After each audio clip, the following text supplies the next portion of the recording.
فرمایا رات کو آرام کا ذریعہ بنایا اور سورج اور چاند کو حساب کے لیے اللہ تعالیٰ نے بنایا. یعنی یہ سورج اور چاند اللہ نے پیدا کیے ہیں، اس سے تاریخ کا حساب ہوتا ہے. اسی طرح گھنٹوں کا، دنوں کا، ہفتوں کا، منٹوں کا، یہاں تک کہ سیکنڈوں کا حساب بھی یہ سورج اور چاند کی گردش پر ہوتا ہے. چاند اور سورج کی گردش ہے، اللہ تعالیٰ نے اس کا عجیب نظام رکھا ہے کہ یہ چاند اور سورج جس احاطے میں، اس ایریے میں گھومتے ہیں، ان کا ایریا بھی وہی ہے اور ان کے گھومنے کی جو رفتار ہے وہ بھی. آج جو تاریخ ہے، پچھلے سال اس تاریخ میں جس دن سورج شروع ہوا تھا آج بھی اسی دن شروع ہوا. پچھلے سال جس وقت میں سورج غروب ہوا تھا اس سال بھی اسی وقت غروب ہوگا، حتیٰ کہ آئندہ سال بھی اس دن، اس تاریخ کو اسی وقت میں سورج غروب ہوگا، اسی وقت میں سورج غروب ہوگا. تو یہ اللہ تعالیٰ بڑے عجیب انداز سے اس نظام کو چلا رہے ہیں. تو رات اور سورج اور چاند کو اللہ تعالیٰ نے حساب کے لیے بنایا. معلوم ہوا کہ شمسی اعتبار سے حساب کرنا بھی جائز ہے اور قمری اعتبار سے حساب کرنا بھی جائز ہے، لیکن اسلام کے اندر اصل اعتبار قمری اعتبار سے، چاند کے اعتبار سے حساب کیا جاتا ہے. بہت ساری وجوہات ہیں اس کی. علماء نے ایک وجہ بیان کی ہے کہ چاند سے حساب کرنے میں سہولت یہ ہے کہ چاند کا جو حساب ہوتا ہے وہ سال بھر میں گھومتا رہتا ہے. اگر آپ کسی مہینے کا چاند سے حساب لگائیں گے تو وہ مہینہ جیسے رمضان کا جو مہینہ ہوتا ہے انگلش کے اعتبار سے تو فکس ہے. ان مہینوں میں گرمی ہوتی ہے، اپریل مئی میں، اور دسمبر، جنوری، فروری اس میں ٹھنڈی ہوتی ہے، جون، جولائی، اگست اس میں بارش ہوتی ہے. تو موسم فکس ہوتے ہیں. اگر اسلامی حساب اور اسلام کی عبادتوں کا حساب بھی اگر سورج کے حساب سے ہو جائے گا تو جن ایریوں میں ٹھنڈی میں روزے آ رہے ہمیشہ ٹھنڈی میں آئیں گے، اور جن ایریوں میں گرمی میں روزے آ رہے ہمیشہ گرمی میں آئیں گے. جن جگہوں پر دن لمبا ہوتا ہے 16 گھنٹے کا، 18 گھنٹے کا، تو زندگی بھر کو 18 گھنٹے کا روزے رکھنے پڑیں گے. کتنی مشقت پیش آئے گی. اسلام نے قمری اعتبار سے حساب رکھا تاکہ عبادتیں سال بھر میں گھومتی رہے. تو رمضان میں بعض دفعہ مغرب اس میں گرمی میں آتا ہے تو کچھ سالوں کے بعد وہ ٹھنڈی میں آ جائے گا، کچھ سالوں کے بعد بارش میں آ جائے گا. اس اعتبار سے ہر علاقے والوں کو رمضان گرمی کا بھی ملے گا، سردی کا بھی ملے گا، بارش کا بھی ملے گا. اس لیے شریعت میں اور بھی اس کی بہت ساری حکمتیں ہیں. قمری اعتبار سے حساب ہوتا ہے. اور علماء نے لکھا ہے مسئلہ ہے یہ جو چاند کا حساب ہے، چاند کے حساب کو محفوظ رکھنا یہ فرض کفایہ ہے. فرض کے دو فرض ہوتے ہیں. فرض عین ہوتا ہے. فرض عین کا مطلب ہوتا ہے ہر مسلمان کے لیے وہ چیز کرنا فرض ہے. جیسے نماز، اگر محلے کے چند لوگ نماز پڑھ لیں تو سب سے معاف نہیں ہوتی، ہر ایک کو نماز پڑھنا ضروری ہے. اور بعض چیزیں ہوتی ہیں فرض جو فرض کفایہ ہوتی ہے. یعنی اگر محلے کے یا ایریے کے چند لوگوں نے وہ کام کر لیا تو سب لوگ سے وہ فرض ادا ہو جائے گا. جیسے جنازے کی نماز فرض کفایہ ہے. یعنی جس علاقے کے اندر میت ہوئی ہے اس علاقوں میں سے اس علاقوں کے تمام لوگوں پر فرض ہے نماز جنازے. لیکن اگر چند لوگوں نے مل کر جنازے کی نماز پڑھ تو باقی لوگوں سے بھی فرض ادا ہو جائے گا. اس لیے جو قمری کیلنڈر ہے اس کا حکم بھی یہی ہے کہ چاند کا جو مثال ہے اس کو محفوظ رکھنا فرض اور واجب ہے، فرض کفایہ ہے. اگر کسی زمانے میں ایسا ہو جائے کہ لوگ اسلامی تاریخ بھی بھول لیں تو بستی کے اور گاؤں والے سب لوگ کو نکال کے رہیں. اس لیے ہم کو کوشش یہ کرنی چاہیے، اسی لیے ہے تو اپنی زندگی کا کوئی ایک حساب قمری حساب سے بھی رکھنا چاہیے، لیکن اس بہانے سے اسلامی ڈیٹ بھی ہم کو یاد رہے اور ایک طریقے سے ایک سنت زندہ ہو جائے. عام طور سے ہم کو تو مسلمانوں کو اللہ معاف کرے مہینوں کے نام بھی یاد نہیں ہوتے. محرم، صفر، ربیع الاول، جنوری، فروری کو یاد ہوتا ہے، اسلامی مہینوں کے نام یاد نہیں ہوتے. تاریخ تو پوچھو ہی مت، تاریخ تو کہاں سے یاد رہی.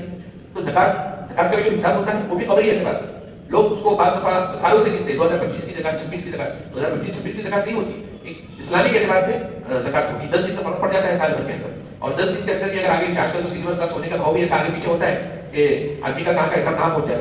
تو زکات کے لیے تو ایک ایک دن کا حساب قیمتی ہوتا ہے. تو یہ مسائل یاد رکھنے چاہیے.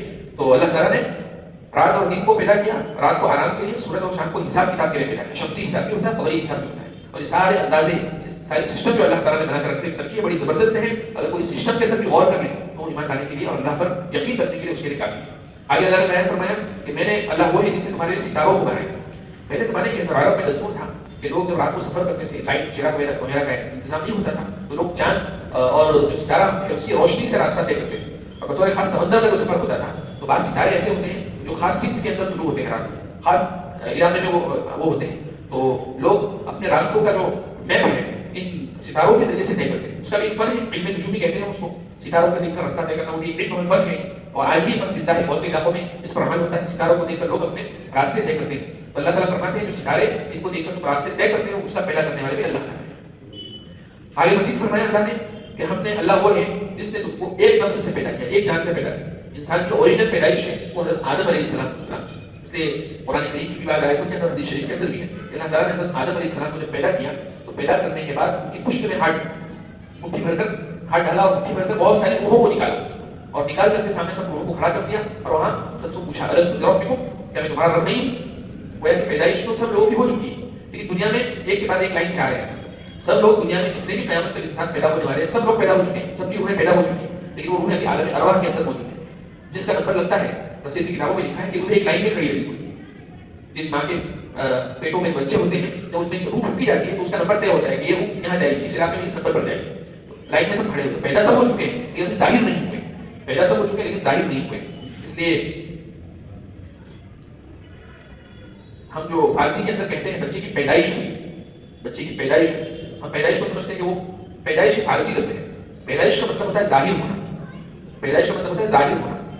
اور پیدائش کو پیدائش اس لیے کہتے ہیں کہ وہ بچہ بن تو بہت پہلے چکا تھا لیکن پیدا ہو رہا ہے، ظاہر ہو رہا ہے کب؟ جب اس کی دنیا میں آنے کا ٹائم آئے. اس لیے جو آدمی مر جاتا ہے اس کو کہتے ہیں لاش.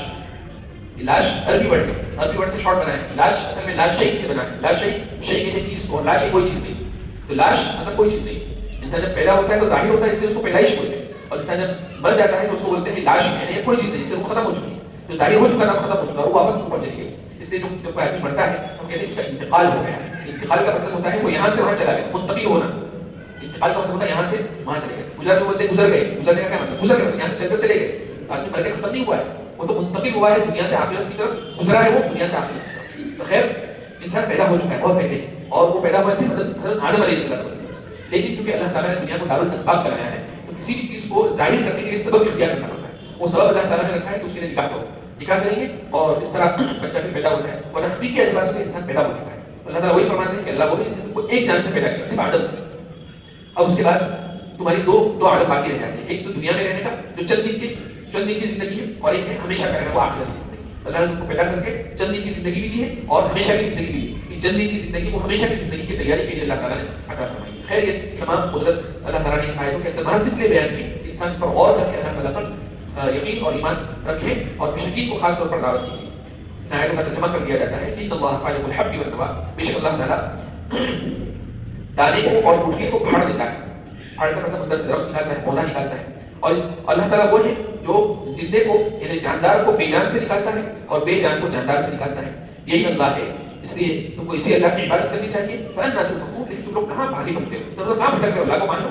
فالق الإصباح، اللہ وہ ہے جو صبح کی روشنی نکالنے والا ہے، اور اس نے رات کو پیدا کیا آرام اور اطمینان کے لیے، اور سورج اور چاند کو پیدا کیا حساب کے لیے، حساب کتاب کے لیے. اور یہ ساری چیزیں اللہ تعالیٰ کی مقدر کردہ اور اندازے لگائی ہوئی چیزیں ہیں. عزیز کے علیم جو بڑی زبردست اور حکمت والی ذات ہے. وَهُوَ الَّذِي جَعَلَ لَكُمُ النُّجُومَ، اللہ وہ ہے جس نے تمہارے لیے ستاروں کو پیدا کیا تاکہ تم ان ستاروں کے ذریعے سے خشکی یعنی زمین اور سمندر کے اندھیروں میں تم راستہ پا سکو. اور ہم یہ تمام آیتیں ان لوگوں کو بیان کر رہے ہیں جو تھوڑا بہت سمجھ رکھتے ہیں. یعنی آیتوں سب کو بیان کی جا رہی ہے، ان سے فائدہ وہی لوگ اٹھاتے ہیں جو سمجھ رکھتے ہیں.